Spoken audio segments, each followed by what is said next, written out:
Sveiki, šiandienos šaltinio apžvalgoje panirsime tiesiai į celiulito biologiją ir tiesą sakant atskirsime faktus nuo fikcijos.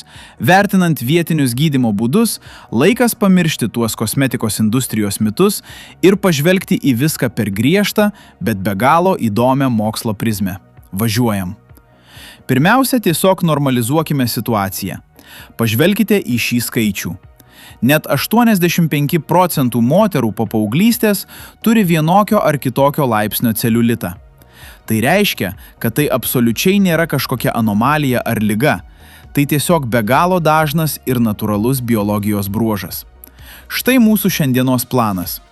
Pradėsime nuo to, kas apskritai yra celiulitas. Aptarsime jo atsiradimo mechanizmus, tada aiškinsimės, kaip vaistams pavyksta prasiskverbti pro odą. Vėliau apžvelgsime vietinio gydymo būdus, kompleksinės priemonės ir galiausiai pakalbėsime apie realius lūkesčius bei rizikas. Taigi pirmoji dalis – kas yra celiulitas? Kas tikrai stebina gilinantis į šaltinius, taip pat apibrėžimas. Moksliškai celiulitas visiškai nėra kažkoks kosmetinis defektas. Tai tiesiog normali fiziologinė būklė. Evoliucijos eigoje šis mechanizmas susiformavo tam, kad moters organizmas užsitikrintų maksimales energijos atsargas, kurių prireiks nėštumo ir žindymo metu. Kitaip tariant, tai tarsi nepaprastai protinga organizmo taupyklė.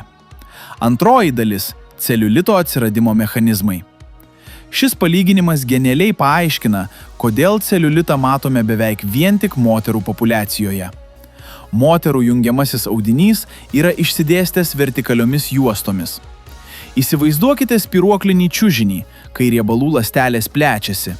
Jos tiesiog kyla tais vertikaliais kanalais aukštyn ir išsikiša odos paviršiuje.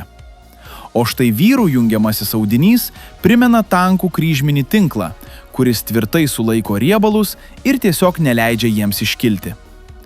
Tačiau struktūra dar ne viskas. Pagrindinis variklis čia yra hormonai, ypač estrogenas. Jis tiesioginė to žodžio prasme liepia organizmui kaupti riebalus ir tuo pačiu blokuoja jų skaidymą. Jei prie viso to pridėsime prastą mikrocirkuliaciją, atsiranda vietinis patinimas.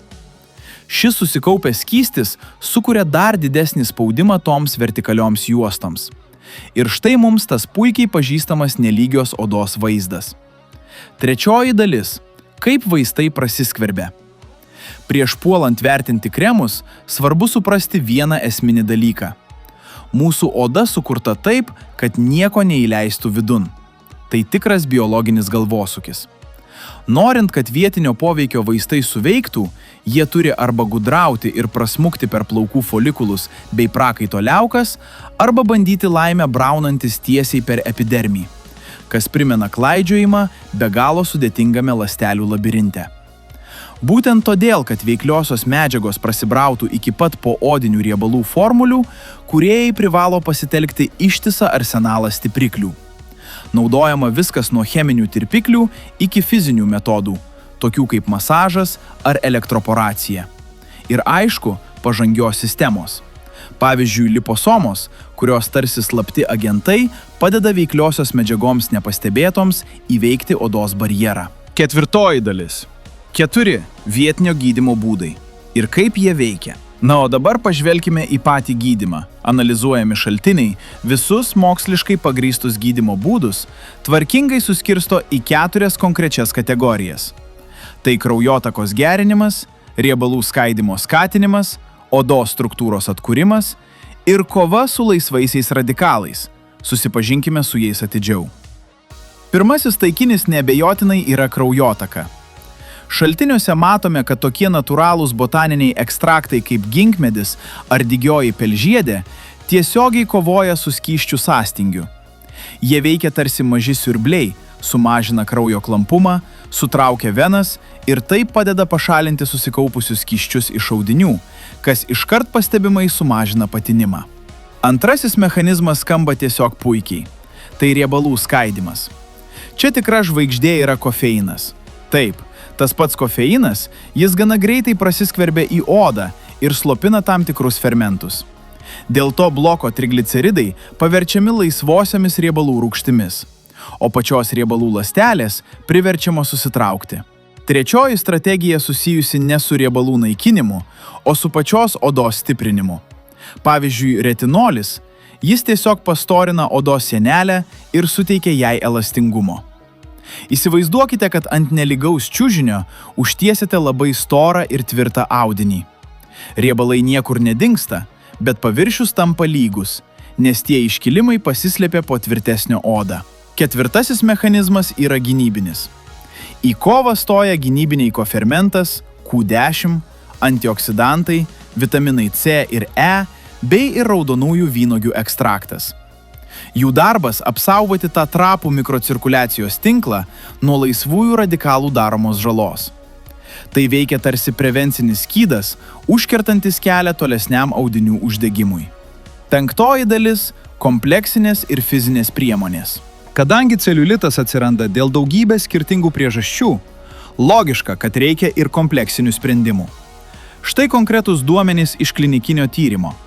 Specialus daug aktyvių ingredientų turintis kremas padėjo sumažinti šlaunies apimtį vidutiniškai 1,9 cm. Tai akivaizdus įrodymas, kad sujungus kelis veikimo mechanizmus, gaunami tikrai pamatuojami rezultatai. Beje, tyrimai rodo, kad fizinės priemonės gali dar labiau sustiprinti efektą. Tarkime, kompresinių neopreno šortų dėvėjimas skamba gal ir nelabai patogiai, bet tai fiziškai įstumia kremą gilyn į odą ir sukuria šilumą, kuri dar labiau paspartina kraujotaką. Tai veikia tarsi stiprus katalizatorius. Šeštoji dalis – rizikos ir realūs lūkesčiai. Prieš darant išvadas, šaltiniai perspėja dėl labai svarbaus dalyko. Etiketė natūralus visiškai nereiškia saugus. Viename tyrime paaiškino, kad net ketvirtadalyje analizuotų produktų rasta alergeno nuo ginkmedžio ar gebenės lapų gali kilti rimtos alerginės reakcijos, o stiprios vaisių rūgštys gali sukelti net kontaktinį dermatitą. Taigi, aklai pasitikėti nereikėtų. Pagrindinė žinutė, kurią perša visa analizuojama mokslinė literatūra, yra puikiai apibendrinta šioje citatoje.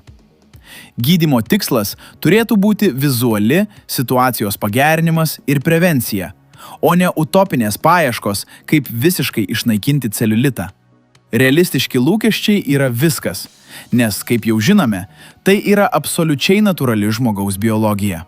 Visa tai atveda mus prie vieno pabaigai skirto klausimo, apie kurį verta susimastyti, ar mūsų pastangų tikslas turėtų būti nepaliaujama ir, tiesą sakant, biologijos požiūriu neįmanoma kova už stebuklingą išgydymą.